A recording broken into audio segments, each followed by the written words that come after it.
क्योंकि असुरों की जात नहीं होती, राक्षसों का कोई दोष नहीं होता। ब्राह्मणों में भी राक्षस होते हैं और ब्राह्मणों में भी देवता होते हैं। इसी प्रकार इतर जातियों में भी देवता होते हैं और राक्षस होते हैं। जैसे ब्राह्मण जाति में ही रावण को राक्षस कहते हैं, जैसे भगवान कृष्णदेव के मामा कंस को राक्षस कहते थे और उसके नाना उग्रसेन को देवता कहते। क्यों कहते थे? इसलिए कि कंस की आसुरी बुद्धि थी। कंस के लिए जैसे कहा गीता में कि दंभो दर्पो अभिमानश्च क्रोधापार्षणोच। असुर में क्या होता है? असुर में होता है दंभ। दंभ किसे कहते हैं? दंभ कहते हैं बनावटी को, दिल में कुछ और बाहर कुछ, दिखावा कुछ और आने में कुछ, किसी को ठगने के लिए, किसी को छलने के लिए, किसी के धन लूटने के लिए, किसी भी प्रकार किसी का पति पत्नी आदि बहू बेटी को ठगने के लिए या मकान जमीन धन दौलत को ठगने के लिए जो दंभ किया जाता है, हरेक किया जाता है, उसका नाम दंभ है। तो ऐसी बुद्धि जिसके हो उसे राक्षस कहते, राक्षस बुद्धि है। और अभिमान हो, अहंकार हो और क्रोध हो, इसी प्रकार यानी इस प्रकार की जिसकी बुद्धि हो वो राक्षस। मनुष्य होते हुए भी राक्षस, ब्राह्मण होते हुए भी राक्षस, वो क्षत्रिय या वैश्य होते हुए भी राक्षस। और जिस तरह कहा अयम सत्य संशुद्धि ज्ञान वस्तु दानस धर्मस यज्ञस्य, जिसके अंदर ये चीज हो, स्वाध्याय हो, दान हो, दम इंद्रियों का दमन, इंद्रियों का रोकना हो, जो यज्ञ करने वाला हो, धर्म यज्ञ हो, ज्ञान यज्ञ हो, विद्या यज्ञ हो, दान यज्ञ हो, अंत यज्ञ हो, कोई भी हो, जो दानी हो और भय से रहित हो। भय से रहित कौन हो सकता है? भय से रहित वो ही हो सकता है कि जो पाप से रहित है, जो चोरी से रहित है, जो जारी से रहित है, जो झूठ कपड़ से रहित है, जो मांस शराब से रहित है, जो आकाश सदन चक्री चौके से रहित, जो कुकर्म से शास्त्र दृढ़ कर्मों से रहित है, उसको काल का भी भय नहीं, उसको काल का भी भय नहीं है। क्योंकि गुरुमुख के पास, निष्कामी निष्कपटी के पास काल भी नहीं फटकता, काल भी नहीं जाता। उसके लेने के लिए तो जैसे भगवान ने कहा कि परित्राणाय साधनाम, कि ना साधुओं की रक्षा के लिए मैं भगवान आता हूं। स्वयं भगवान आता है भक्तों के पास, भक्तों को लेने के लिए। भक्तों को वैकुंठ है सचखंड में ले जाने के लिए स्वयं भगवान कहते मैं आता हूं। और जो राक्षस बुद्धि है उनके लेने के लिए काल आता है। जैसे अपने बेटे के लिए आज्ञाकार बेटा हो और वो बेटा कहीं से आया हो तो स्वयं माता पिता दौड़ चलते पुत्र को अंदर घर में लाने के लिए। किंतु जो कोई विरोधी हो, क्रोधी हो, दुराचारी हो तो किसी नौकर को या किसी और को कहते जा भाई ले आ। इस प्रकार भगवान के जो आज्ञाकारी पुत्र हैं, सेवादार पुत्र हैं, अभ्यासी पुत्र हैं, शुद्ध बुद्धि हैं, उज्जवल बुद्धि हैं, पवित्र आत्मा है, उनके लिए भगवान स्वयं आते हैं ले जाने को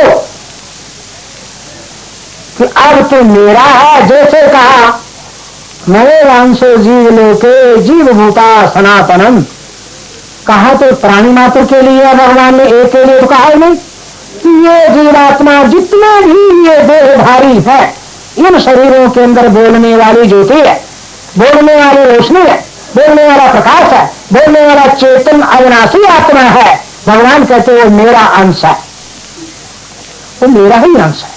तो उन पवित्र आत्मा भगत गुरुमुख ज्ञानी आत्माओं के लिए भगवान कहते हैं मैं स्वयं लेने के लिए आता हूं। और जो मेरी शरण में नहीं आए, भगवान की शरण में नहीं आए, नाम की शरण में नहीं आए, सत्संग सद्गुरु की शरण में नहीं आए। भगवान कहते हैं उन प्राणियों को लेने के लिए काल आता है, उन्हें काल ले जाता है। काल किधर ले जाता है उनको?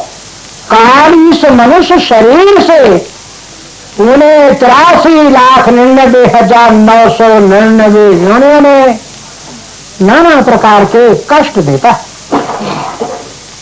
नाना प्रकार के दुख देता है, नाना प्रकार के त्रास देता है। और वह मनुष्य जो है, देखो इस समय की हार है, कितना सुधार है। आज आप लोगों के लिए भक्तों ने फलहार में भी मीठा फलहार बनाया है। नमक और लाल मिर्चाई नहीं डाली, मीठा बनाया है।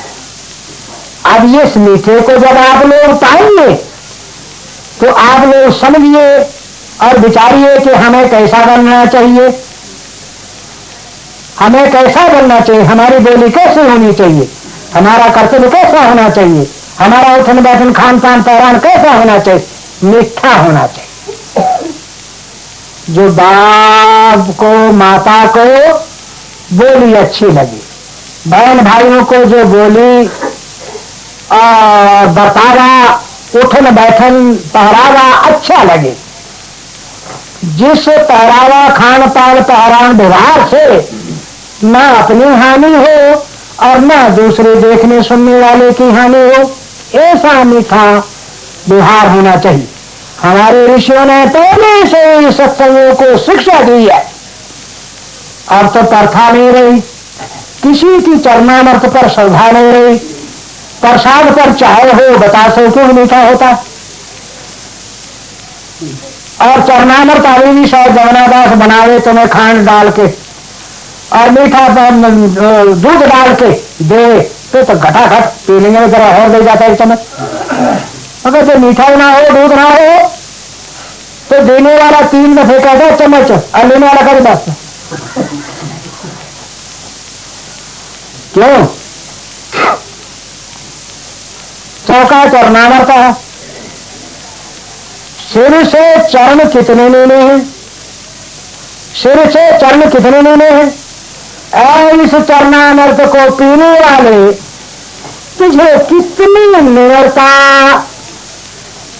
वाला और कितना नेमा मन बुद्धि वाला होना चाहिए। दूसरे में जैसा ये चरणामृत निर्मल है और कायदे में जाकर के ठंड पालेगा, ये प्यास को मिटा देगा, इसी तरह इस चरणामृत को पीने वाले गुरुमुख सत्संगी पुजारी तेरे अंदर भी निर्मलता होनी चाहिए। इस प्रकार ठंडक होनी चाहिए, शीतलता होनी चाहिए। इस प्रकार अपने और दूसरों की प्यास मिटाने वाला होना चाहिए।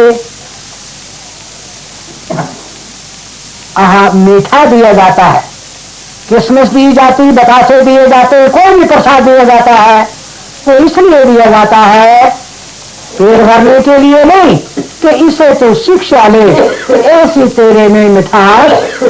तो यहां से जा रहे हैं सत्संग सुन के, मंदिर में मथा टेके नमस्कार करके, अब प्रेमी गुरुमुख तेरे में ऐसी मिठास होनी चाहिए, तेरी बोली मीठी होनी चाहिए, तेरा स्वभाव मीठा होना चाहिए। इसलिए ये ऋषियों ने ये प्रथा रखी हुई थी। तो आज इसे समझे कौन? कोई ग्राहक हो, कोई विचारशील हो, कोई खोजी हो, तो वही इन बातों की खोज कर सकता है और इन पर दृष्टि डाल सकता है, इनका आदर कर सकता है, इनका मान कर सकता है और इनके आदर के सहित इनका पान कर सकता है, चरणामृत का या प्रसाद भोग का। तो इसलिए भगवान का अवतार क्यों होता है? इस जीव को अपनाने के लिए, इस आत्मा को अपनाने के लिए, आत्मा को अपने सचखंड में ले जाने के लिए, वैकुंठ में ले जाने के लिए। किंतु प्रेम कहते हैं शरणागत। भगवान राम ने एक जगह उपदेश किया। भगवान राम कहते हैं कि ये जीवात्मा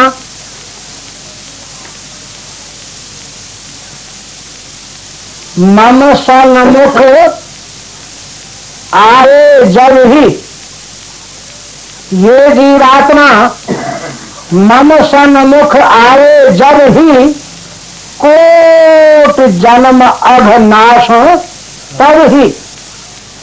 लो कितनी दयालुता। किंतु कहते हैं मम शरण, जैसे अब आए हुए हो, इसका शरण में आना नाम नहीं है। ये कोई मंदिर में चले गया तो उसका शरण में आना नाम नहीं है। मंदिर में चलेगा किसी अपराध को क्षमा करने के लिए, उसे शरण में आना नहीं कहते हैं। हाँ, मेरे कहने का तात्पर्य ये नहीं है कि मंदिर के लिए का त्याग करके और अपने सर्व प्रकार की जिम्मेदारी भगवान के समर्पण कर देना ही शरण में आना है। किंतु फिर अपनी चिंता ना हो, अपना फिक्र ना हो, फिर चिंता हो तो इस चीज की हो कि मेरी अपने भगवान के चरणार बिंद में कैसे निभेगी, कैसे निभाऊंगा। मैं किसी प्रकार से भी अपने लक्ष्य से ना गिरूं, अपने लक्ष्य से पीछे ना हटो। जिसे भगवान कृष्णदेव ने गीता में योगारूढ़ कहा, योगारूढ़ या स्थिर बुद्धि करके कहा। वो स्थिर बुद्धि जो बड़े बड़े कष्ट आने पर भी जो अपने लक्ष्य से चलमान ना हो, जो पीछे ना हटे, जो अभ्यास का, सेवा का, नाम स्मरण का, ध्यान का और पुरुषार्थ का त्याग न करने वाला हो, उसे कहते हैं शरणागत। तो शरण पड़े की लाज होती है। जैसे कहा कि सर्वधर्मान परित्यज्यम मामेकं शरणं व्रज अहम त्वां सर्वपापेभ्यो मोक्ष्यस्यामि मा शुच। भगवान ने ये तरण किया, भगवान ने तरण किया। ये कहते मैं तुझे सब पापों से, दुखों से, संकटों से शरीर काल के लिए छुड़ा दूंगा। तुझे चिंता करने की कोई आवश्यकता नहीं है। किंतु हे अर्जुन, मैं कब छुड़ाऊंगा तुझे? कहते जिस समय तू सर्व धर्मों का, सर्व आशाओं का और सर्व पाशों का त्याग करके और केवल मेरी शरण में आ जाएगा, मेरा हो जाएगा। तो लाज तो है बाँ पकड़ाने वाले की, और यदि किसी ने बाँ नहीं पकड़ाई और वो इष्ट की शरण में नहीं आया, सर्व प्रकार से इष्ट पर निछावर नहीं हुआ, आता अवश्य है, मत्था टेकता है, सत्संग सुनता है, दर्शन करता है, सेवा करता है, किंतु वो अपनी कुमति का त्याग नहीं करता, मोह का त्याग नहीं करता, अज्ञानता का त्याग नहीं करता, दुराचार का त्याग नहीं करता, खोटी आदतों का त्याग नहीं करता, तो गुरुमुख उसका नाम शरणागत नहीं है। उसे शरणागत नहीं कहते हैं। उस शरणागत को यदि कोई कष्ट हो या उसकी हानि हो जाए या वो कहीं जन्म मरण में चले जाए तो इष्ट को कोई लाज नहीं है, क्योंकि लाज तो है शरण पड़े की। जो शरण में आ गया और जो शरण में नहीं आया, अपने आप को कुछ बना रहा है, कुछ मानता है, मैं ये करूंगा, मैं वो करूंगा, मैं ये बनाऊंगा, मैं वो बनाऊंगा। कबीर जी महाराज ने कहा एक जगह, कामी क्रोधी लालची इनसे भक्ति न होए, भक्ति करे कोई सूरमा जात वर्ण कुल। तो ये संतों के वचन है। संत वचन अटलादा, संतों के वचन अटल होते हैं। संत वचन पलटे नहीं, पलट जाए ब्रह्मांड का। संत के वचन पलटते नहीं है। चाहे पृथ्वी पलट जाए। संत के वचन कभी न कभी सत्य हुई, चाहे कालांतर में हूं। इसलिए सज्जन प्रेमी गुरुमुखो, कौन भक्ति कर सकता है, कौन शरण में आ सकता है? कहते क्रोधी भी नहीं आ सकता, कामी भी नहीं आ सकता, कामना वाले भी नहीं आ सकता, लालची भी नहीं आ। मतलब कहने का ये है कि जिसके अंदर विद्या ज्ञानता मनमति है, मनमति में चल रहा है, वो शरणागत नहीं हो सकता। और यदि वो शरणागत नहीं हो सकता तो भगवान को या गुरु महाराज को उसकी लज्जा भी नहीं। वैसे तो कहते हैं लोग, कीर्तन करते हैं, जरा सा कहते हैं, जो बिगड़े सो तेरा नाथ मेरा क्या बिगड़े, जो बिगड़े सो तेरा नाथ मेरा क्या बिगड़े। किंतु जो बिगड़े तो उसका बिगड़े, मगर कोई उसका हुए भी, उस पर कोई निछावर करे भी, उस पर कोई रहे भी नहीं। नहीं नहीं, ये कुछ न कुछ अपना जरूर रखेगा। और नहीं तो पर तो है ही ना। पर महाराज में आने को था, पर मेरे दर्शन को दिल करता था, पर मैंने सेवा में आना था, सेवा करनी थी, पर मैंने मंदिर में जाना था, पर मैंने अभ्यास करना था, पर तो और कुछ नहीं तो पर तो है। बस इस पर में ही देव ऋषि नारद को फिर 84 दिला दी। जो 84 गुरु भगवान ने काटी थी, वो इस पर में फिर वो 84 लौट कर लौटा दी। तो इसलिए और कुछ नहीं, तो इस भगत की पर नहीं मिटती, पर नहीं जाती, ये कर जरूर लगाता है। तो इसलिए कबीर जी महाराज ने कहा, कबीर जी कहते हैं, खैर गुरु के विषय वर्ग में कुछ कहूंगा नहीं, ये तो तुम जानो या ना जानो, मानो या ना मानो, जैसे भी तुम्हारी मौका वैसे करो। मुझे तो केवल उपदेश करना है कि आप लोगों को क्या करना चाहिए। तो कबीर जी महाराज ने कहा कि आए थे जिस काम को भूल गई वह बात, क्या ले मिलोगे साहब को तेरे खाली दोनों। ये कबीर जी महाराज ने कहा कि तुम आए क्यों थे।